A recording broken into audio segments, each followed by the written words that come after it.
আসসালামু আলাইকুম। সকাল ৯টা বেজে ৩০ মিনিট। আজ রবিবার। বাংলাদেশ বেতার কক্সবাজার স্থানীয় খবরে স্বাগত জানাচ্ছি এস এম জসিম। সনাতন ধর্মাবলম্বীদের সবচেয়ে বড় ধর্মীয় উৎসব শারদীয় দুর্গোৎসবের পূর্ণ লগ্ন শুভ মহালয়া আজ। এদিন থেকে শারদীয় দুর্গোৎসবের ক্ষণগণনা শুরু হচ্ছে।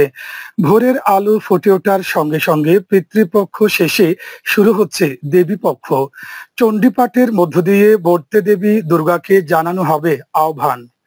মহালয়া উপলক্ষে চণ্ডীপাঠ ছাড়াও বিভিন্ন মন্দির ও মণ্ডপে মহালয়ার ঘট স্থাপন ও বিশেষ পূজা অনুষ্ঠিত হবে। আগামী ২৮ সেপ্টেম্বর ষষ্ঠী পূজার মাধ্যমে দুর্গাপূজা শুরু হলেও মূলত আজ থেকেই দুর্গাপূজার আগমন ধ্বনি শোনা যাবে। দুর্গাপূজার এই সূচনার দিনটি সারা দেশে বেশ আড়ম্বরের সাথে উদযাপিত হচ্ছে। এদিকে শারদীয় দুর্গোৎসব উপলক্ষে দুর্গাপূজা ও সাপ্তাহিক ছুটি সহ টানা ৪ দিনের ছুটিতে যাত্রীদের বাড়তি চাহিদা মেটানোর জন্য ঢাকা কক্সবাজার ও চট্টগ্রাম ঢাকা রোডে বিশেষ ট্রেন চালুর সিদ্ধান্ত নিয়েছে বাংলাদেশ রেলওয়ে।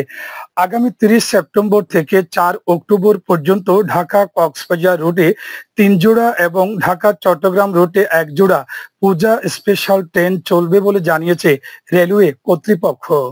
প্রতিটি স্পেশাল ট্রেনে থাকবে ১৮টি বগি। এসব বগিতে দিনে আসন সংখ্যা ৮৩৪টি আর রাতে ৭৮৯টি।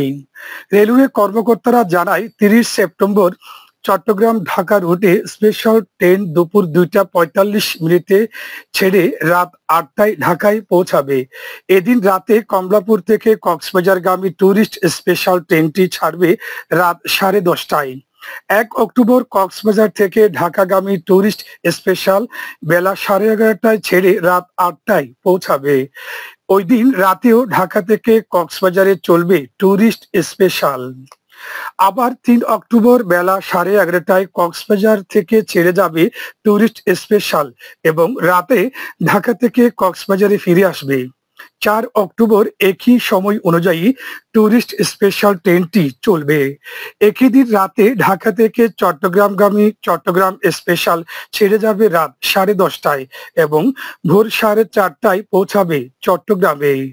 রেলওয়ের পূর্বাঞ্চলের প্রধান পরিচালন কর্মকর্তা মোহাম্মদ শফিকুর রহমান বলেন, দুর্গাপূজা ও সাপ্তাহিক ছুটি মিলিয়ে টানা ৪ দিনের ছুটি থাকায় পর্যটন শহর কক্সবাজারে পর্যটকদের চাপ বেড়ে যাবে। যাত্রীদের সুবিধার্থে তাই বিশেষ ট্রেন চালু করা হয়েছে।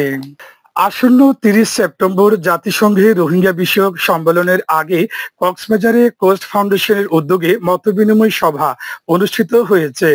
গতকাল শহরের অরুণোদয় স্কুলের হলরুমে বিভিন্ন বেসরকারি উন্নয়ন সংস্থা, আইনজীবী, গণমাধ্যম কর্মী, শিক্ষক, জনপ্রতিনিধি সহ নানা শ্রেণী পেশার মানুষের অংশগ্রহণে এই সভা অনুষ্ঠিত হয়।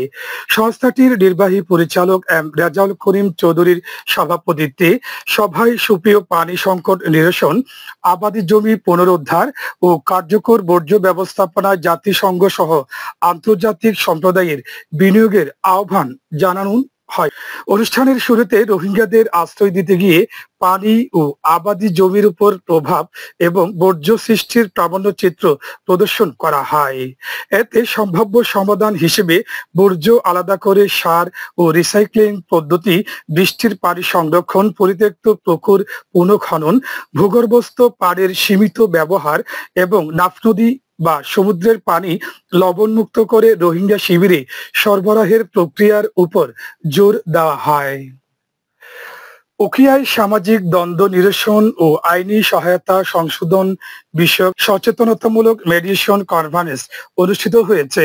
গতকাল বাংলাদেশ ইন্টারন্যাশনাল মেডিয়েশন সোসাইটির উদ্যোগে সোনারপাড়া উচ্চ বিদ্যালয়ে এই কনফারেন্সের আয়োজন করে। এতে প্রধান অতিথি ছিলেন বাংলাদেশ সুপ্রিম কোর্টের বিচারপতি আহমেদ সোহেল। কনফারেন্সে আইনি প্রক্রিয়ার মাধ্যমে সামাজিক অপরাধ প্রতিরোধ এবং কিশোর কিশোরীদের সচেতনতা বৃদ্ধির উপর গুরুত্ব আরোপ করা হয়। এছাড়াও আইনগত সহায়তা সংশোধন অধ্যাদেশ ২০২৫ এবং বিশেষভাবে বাল্য বিবাহ, ইভটিজিং, যৌন নিপীড়ন সহ বিভিন্ন সামাজিক সমস্যার সমাধানে মেডিয়েশনের কার্যকারিতা তুলে ধরা হয়।